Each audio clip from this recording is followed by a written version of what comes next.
आज के इस वीडियो में हम बात करेंगे कॉन्शियस और सबकॉन्शियस माइंड के बारे में और बात करेंगे सरलता और इनोसेंस के बारे में। हम बात करेंगे कि आखिर हमारे दिमाग में ऐसी कौन सी चीज़ होती है जो हमें सरल और अहंकारी बनाती है। Hello everyone, this is Heerana, reiki grand master and spiritual healer.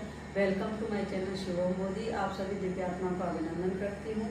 तो साथियों, आज हम बात करेंगे कॉन्शियस और सबकॉन्शियस माइंड के बारे में।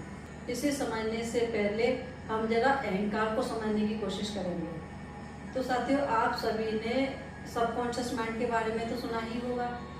हमारा जो सबकॉन्शियस माइंड है वो बहुत ही भोला होता है, बहुत ही सरल होता है। इस माइंड में सोचने और समझने की क्षमता नहीं होती है।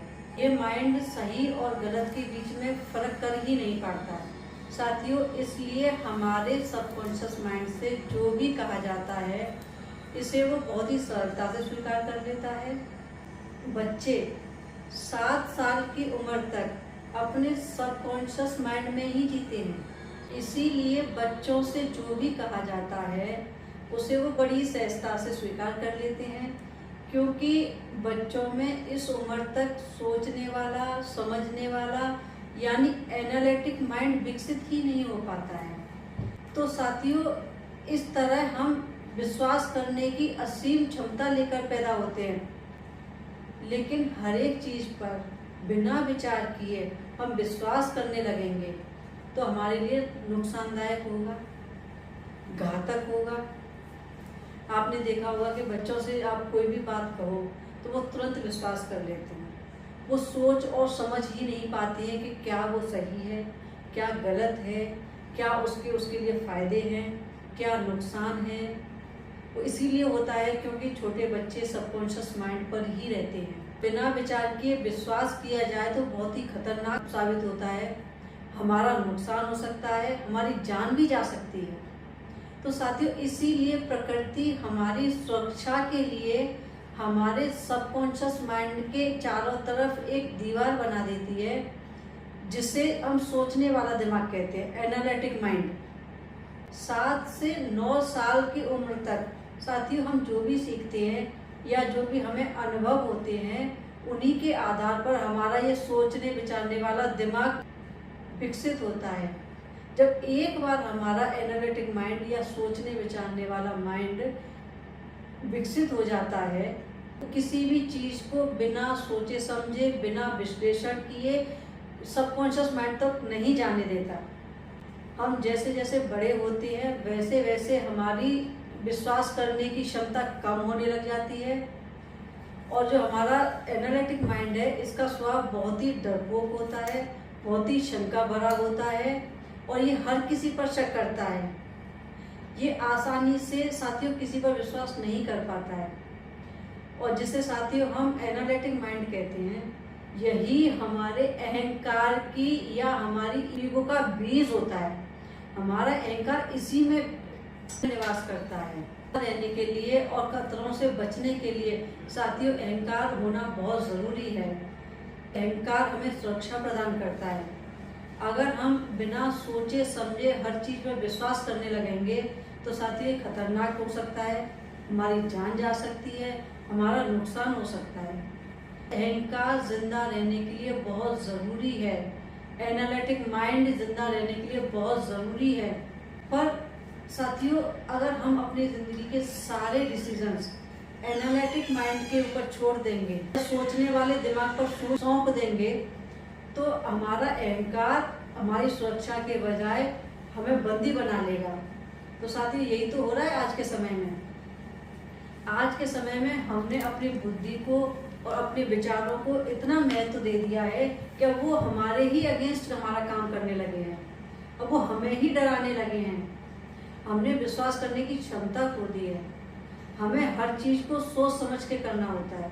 पर साथियों, जब तक हम अपने एनालिटिक माइंड को और अपने सोचने समझने वाले माइंड को शांत नहीं कर लेते, तब तक ना ही हम शांत रह सकते हैं, और ना ही हम श्रद्धा कर सकते हैं, और ना ही विश्वास कर सकते हैं। साथियों, जब तक हम श्रद्धा और विश्वास नहीं करते तब तक हमारे जीवन में शांति नहीं आ सकती। लेकिन मैं जानती हूँ कि कई लोग श्रद्धा और विश्वास को कमजोरी और मूर्खता का लक्षण मानते हैं।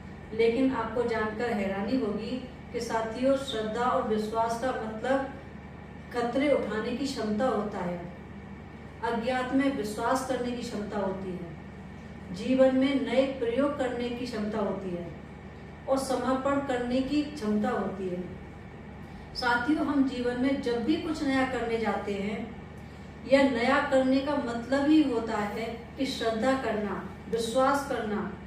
नया करने का मतलब होता है कि किसी अज्ञात में छलांग मारना।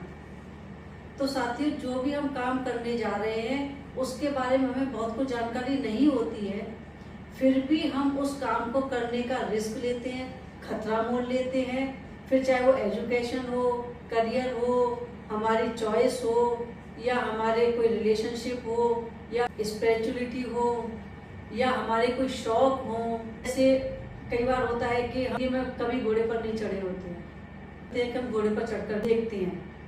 ये क्या है? ये रिस्क लेने की क्षमता है। विश्वासी बनना पड़ेगा और हमें अपने अंदर विश्वास करने की क्षमता को विकसित करना होगा। तो सबसे पहले अवेयरनेस के साथ अपने सोचने वाले दिमाग के प्रति जागरूक होना, और जैसे ही अवेयरनेस से अपनी गड़बड़ों को पकड़ते हैं, अब हम उन्हें ठीक किए बिना नहीं रह सकते, क्योंकि अवेयरनेस बड़ी कमाल की चीज़ है। साथियों, जिस पर पड़ जाती है ना, वहाँ वह सब कुछ ठीक होने लगता है। और सरल होने का दूसरा तरीका है अपने अज्ञान को स्वीकार करना। इस बात को स्वीकार करना कि मैं सब कुछ नहीं जानता या नहीं जानती। और अपने अज्ञान को स्वीकार करने का सबसे अच्छा तरीका है अध्ययन करना, खूब पढ़ना, किताबें पढ़ना। जब हम अलग अलग विषयों पर अलग अलग लोगों को पढ़ते हैं तो हमें अपने आप ही पता चलने लगता है कि मैं कितना कम जानता हूँ। पढ़ते पढ़ते ही हमारी कई धारणाएं और हमारे कई अहंकार टूटने लगते हैं, हमारा अहंकार ढीला पड़ने लगता है, हम सहज होने लगते हैं, हम सरल होने लगते हैं, नई संभावनाओं के रास्ते खुलने लगते हैं, हमारी श्रद्धा और विश्वास करने की क्षमता बढ़ने लगती है।